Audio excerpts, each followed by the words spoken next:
додгоҳи шаҳри Душанбе эълони ҳукми Нурулло Наимов раҳбари собиқи тарҳи манзили дастрас ва 5 ҳамроҳи ӯро то ҳафтаи дигар ба таъхир гузошт. Аммо моҳҳо тӯл кашидани мурофиаҳои додгоҳӣ ҷабрдидаҳои ин қазияро нигарон кардааст. собиқ шаҳрдори Душанбе бо пиёда кардани ин тарҳ мехост аҳли фарҳангу ҳунар, омӯзгорону табибон ва дар умум кормандони буҷетӣ бо манзили арзон таъмин шаванд. Саидмурод Мардонов ҳунарманди театр аст. 4 соли пеш бо орзуи доштани манзил аз ин тарҳи замонавӣ 25% маблағи хонаро пардохт кард. Аммо дар ин миён ширкат муфлис ва раҳбари он бо ҷурми қаллобӣ боздошт шуд. ин ҳунарпешаи тоҷик мегӯяд бар асоси дастури шаҳрдори собиқ бояд ӯ 50% маблағи хонаро мепардохт ва боқимондаи он барои хизматҳояш аз ҷониби ҳукумати шаҳр ҷудо мешуд. дар шартнома ҳамон 50 ба 50 надаи шудааст, нагузарондааст.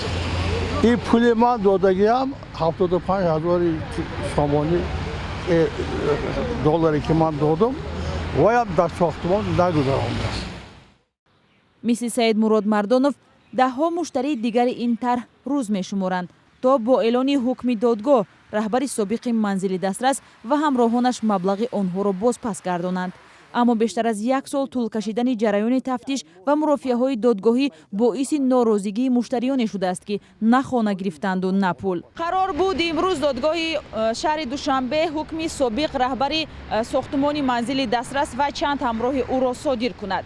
вале додгоҳ ҳукмро ба таъхир гузошт ва ҷабрдидаҳо аз тӯл кашидани мурофиа зиёд норозӣ ҳастанд. ҳоло қарзи Нурулло Наимов дар назди ҷабрдидаҳо ва корхонаи воҳиди давлатии манзили дастрас ҳудуди 27 миллион сомонӣ гуфта мешавад. нисбати ӯ парвандаи ҷиноӣ барои қаллобӣ боз шудааст.